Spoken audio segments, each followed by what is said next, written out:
कभी क्लास में passive voice के लिए कूटे गए हो? बड़ी तकलीफ हुई होगी ना। आज मैं इस वीडियो में आपके उसी दर्द के लिए एक ऐसी चीज़ लेकर आया हूँ जो आपके उस दर्द पर ओमनी जेल से भी फास्ट वर्क करेगा।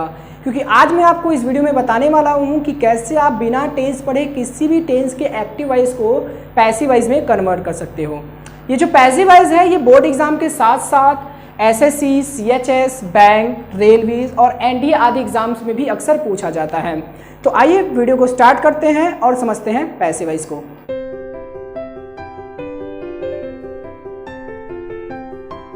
एक्टिव को पैसिव में चेंज करते टाइम आपको दो चीज़ों पर ध्यान देना है। एक है सब्जेक्ट और ऑब्जेक्ट तथा दूसरा है आपका मेन वर्ब। दोनों को किस तरह से चेंज करना है हमने यहाँ पे रूल लिख दिया है, आप इसे नोट करके याद कर लेंगे। और अगर आप इसे याद नहीं कर पाते हैं तो आपके पास दूसरा ऑप्शन है, आप चुल्लू भर पानी लीजिए और उसी में डूब जाइए। ठीक है, तो आइए अब समझते हैं। यहाँ पे लिखा है Ramesh is reading a book. तो सबसे पहले क्या करना है, स्टेप समझिए कि आपको देखने हैं आपके एक्टिव के सेंटेंस में ऑब्जेक्ट। आप पहले ऑब्जेक्ट देखिए, उसके बाद क्या करिए, उसे सब्जेक्ट की जगह रख दीजिए। अब आपका ऑब्जेक्ट होगा कहाँ, तो ध्यान दीजिएगा कि किसी भी एक्टिव सेंटेंस में जो ऑब्जेक्ट होता है वो मेन वर्ब के ठीक बाद आता है। जैसे यहाँ पे मेन वर्ब क्या है, रीडिंग, तो ऑब्जेक्ट क्या है, अ बुक। ठीक, तो हम इसे उठाएंगे और यहाँ कर देंगे रमेश के पास, क्योंकि रमेश हमारा यहाँ पे क्या है, सब्जेक्ट है। अब यहाँ पे लगा है इज, तो हम क्या करेंगे कि हमारा इज एम आर ग्रुप का अगर हेल्पिंग वर्ब है तो उसे हम इज एम आर ग्रुप में ही रखेंगे, तो यहाँ हो जाएगा इज। अगर यहाँ पे बुक्स होता तो हम रखते आर।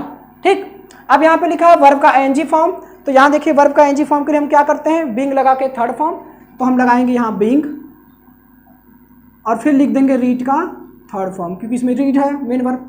अच्छा, उसके बाद अब बुक तो आप पहले लिख चुके हैं, तो अब सेंटेंस में आपके कुछ नहीं बचा। अब आप क्या करिए, बाई लगा के सब्जेक्ट यानी कि रमेश लिख दीजिए। ठीक, अब आइए दूसरे पे। यहां लिखा है she does not sing any song. तो आपको क्या करना है, सॉन्ग के बाद जो वर्ड मिलता है एनी सॉन्ग, सिंग के बाद जो मिला एनी सॉन्ग, वो आपका ऑब्जेक्ट हो जाएगा, उसे आप उठा के सब्जेक्ट की जगह कर दीजिए। ये हमारा ऑब्जेक्ट हो गया सब्जेक्ट की जगह। उसके बाद क्या लिखा है, डज। तो आप डज के लिए देखिए क्या करना है, डू या डज हो तो आप क्या करेंगे, इज एम आर में चेंज करेंगे और वर्ब का थर्ड फॉर्म लगाएंगे। तो यहाँ पे हम लिख देंगे इज। यहाँ पे भी अगर सॉन्ग्स होता तो हम आर यूज कर लेते हैं। उसके बाद लगा है नॉट, तो हम नॉट लगाएंगे। जो जहाँ है उसे हम वही करेंगे। जैसे यहाँ पे डज था तो हेल्पिंग वर्ब था, नॉट लगा है तो नॉट ही लगाएंगे। यहाँ पे अगर वर्ब है तो आपका वर्ब देखिए फर्स्ट फॉर्म है, क्योंकि डू डज के साथ फर्स्ट फॉर्म होता है, तो हम उसे किस में चेंज करेंगे, थर्ड फॉर्म में। तो सिंग, सैंग, संग हो जाएगा थर्ड फॉर्म। ठीक, उसके बाद क्या लिखा है, एनी सॉन्ग, उसे आप पहले ही कर चुके हैं, तो अब सेंटेंस में आपके कुछ नहीं बचा। तो अब बाई लगा के आपका सब्जेक्ट कर दीजिए। यहाँ पे देखिए सब्जेक्ट है, लेकिन अब आप उसे यहाँ पे ऑब्जेक्ट की जगह करेंगे तो सी का क्या हो जाएगा, हर हो जाएगा। ठीक, तो यहाँ पे हम हर लगाएंगे, ध्यान दीजिएगा। अच्छा, अब यहाँ पे लिखा है हैव, तो ध्यान रखिए सबसे पहले यहाँ पे अगर हेल्पिंग वर्ब है तो भी आपको कोई दिक्कत नहीं है। आप क्या करेंगे, हेल्पिंग वर्ब को हेल्पिंग वर्ब की जगह ही लिखेंगे। यहाँ पे लिखा है यू, जो कि आपका सब्जेक्ट है, तो इसकी जगह क्या आएगा, ऑब्जेक्ट। अब ऑब्जेक्ट आपका है क्या, तो रिटन के बाद आपका क्या है, अ लेटर। हमारा रिटन क्या था, मेन वर्ब था, उसके बाद क्या है, अ लेटर। तो अ लेटर हमारा ऑब्जेक्ट हो जाएगा, जो कि आएगा इसके बगल, इसके साथ, इसकी जगह पे हम लिख देंगे अ लेटर। यह हमारा सब्जेक्ट था, इसकी जगह हमने लिख दिया अ लेटर। अब आप देखेंगे हैज हैव, यहाँ पे हैज हैव ग्रुप का हेल्पिंग वर्ब है, तो हम इसे हैज हैव ग्रुप में ही चेंज करेंगे। तो यहाँ पे हैव है तो हम ए लेटर के साथ तो हैव लगाएंगे नहीं, हैज लगा देते हैं। अगर यहाँ आई होता तो हम हैव लगा देते, इसमें कोई दिक्कत नहीं थी। अब यहाँ पे देखिए रिटन लिखा है। अच्छा, हेल्पिंग वर्ब लगाना था, आपने हेल्पिंग वर्ब लगा दिया। यू लगाना था, यानी कि आपका ऑब्जेक्ट सब्जेक्ट था, उसकी जगह आपने ऑब्जेक्ट लिख दिया। अब यहाँ पे आपका आ गया मेन वर्ब का थर्ड फॉर्म। अब मेन वर्ब का थर्ड फॉर्म क्या है, तो आपको लिखना है वहाँ पे बीन लगा के थर्ड फॉर्म। तो मेन वर्ब का जब थर्ड फॉर्म मिलेगा तो हम लिखेंगे बीन लगा के उसका थर्ड फॉर्म। तो ऑलरेडी थर्ड फॉर्म में है तो हम इसे वैसे ही रहने देते हैं। अब यहाँ पे अ लेटर आप पहले ही लिख चुके हैं, तो बचा क्या, टू हिज फादर। अच्छा, उसके बाद सब कुछ खत्म सेंटेंस में, तो हम लास्ट में लिखेंगे आपका ऑब्जेक्ट, जो सब्जेक्ट, जो कि यहाँ पे है। यू आपका सब्जेक्ट है तो वो वाई के साथ आ जाएगा। अब यू तो चेंज होता नहीं, अगर ये चेंज होता है तो यू को चेंज करके लिखते हैं, लेकिन यू चेंज नहीं होता तो हम इसे ऐसे ही लिख देंगे। आइए अब अगला सेंटेंस देखते हैं। यहाँ लिखा है will your father give you money for tour. तो यहाँ पे क्या करेंगे, विल लगा है तो शैल विल ग्रुप का हेल्पिंग वर्ब है, तो आप इसे शैल विल ग्रुप में ही रहने देंगे। यहाँ पे आपका सब्जेक्ट है योर फादर, तो आप सब्जेक्ट जगह क्या यूज करेंगे, आप सब्जेक्ट जगह किसको ले लेंगे, आप ऑब्जेक्ट को लेंगे। तो यहाँ पे गिव के बाद ऑब्जेक्ट क्या होगा, आप यू को ले सकते हैं। तो यहाँ पे आपका यू हो जाएगा ऑब्जेक्ट, जो कि यहाँ पे आ जाएगा। अच्छा, अब यहाँ पे देखिए विल लगा है तो आप इसे विल ही यूज करेंगे। अगर यहाँ पे हमारा आई या वी होता तो हम क्या यूज करते, शैल यूज करते, लेकिन यहाँ पे यू है तो हम विल ही यूज करेंगे। अच्छा, उसके बाद देखिए हेल्पिंग वर्ब था, हेल्पिंग वर्ब लगा दिया हमने, सब्जेक्ट था उसकी जगह हमने ऑब्जेक्ट रख दिया। अब क्या है आपका मेन वर्ब है, गिव रहा है मेन वर्ब।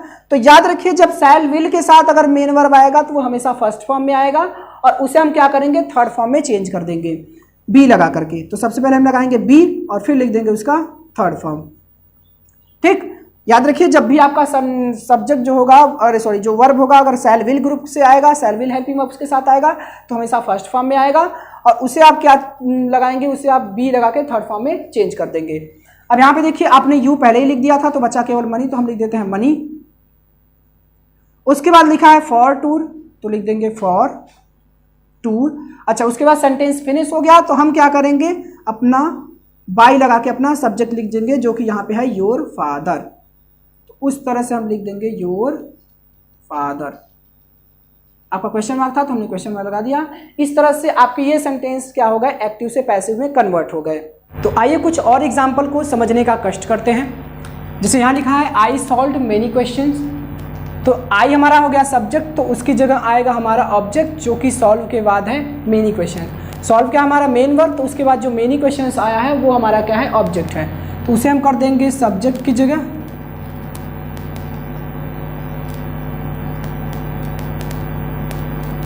अब क्या लिखा है यहाँ पे वर्ब का सेकंड फॉर्म, पहले सब्जेक्ट था तो उसकी जगह हमने ऑब्जेक्ट कर दिया, अब लिखा है वर्ब का सेकंड फॉर्म सॉल्व। अब आप कहेंगे ये तो सेकंड फॉर्म नहीं लग रहा, ये थर्ड फॉर्म भी हो सकता है। तो याद रखिए ये थर्ड फॉर्म होता तो बिना किसी हेल्पिंग वर्ब के नहीं आता, यहाँ कोई हेल्पिंग वर्ब नहीं है, इसका मतलब ये सेकंड फॉर्म है। ठीक है, तो अगर ये सेकंड फॉर्म है तो यहाँ लिखा है कि या तो डिड हो या फिर सेकंड फॉर्म हो तो आप उसे वाज वर और थर्ड फॉर्म में चेंज करेंगे। तो अब यहाँ पे देखिए मेनी क्वेश्चंस है तो हम वाज तो लगाएंगे नहीं, इस वजह से हम वर लगा देते हैं और उसके बाद हम इसका थर्ड फॉर्म लिखेंगे। थर्ड फॉर्म यही होगा तो हम इसे यही लिख देते हैं।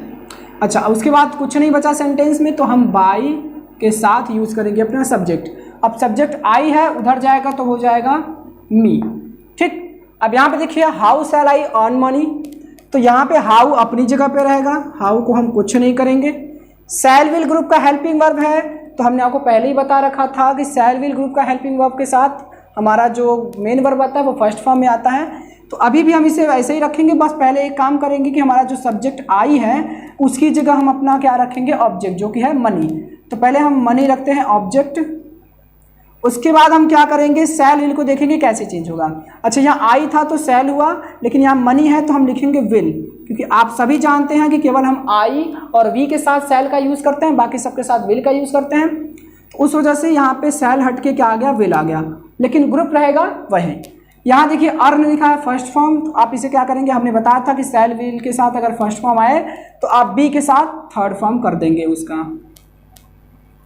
अब यहाँ पे कुछ नहीं बचा, केवल आपका सब्जेक्ट बचा, तो उसे हम बाई लगा करके आई को मी में चेंज कर देंगे। यहाँ पे लास्ट सेंटेंस देखिए लिखा है वाई, तो आप वाई को वाई ही रहने देंगे उसकी जगह पे।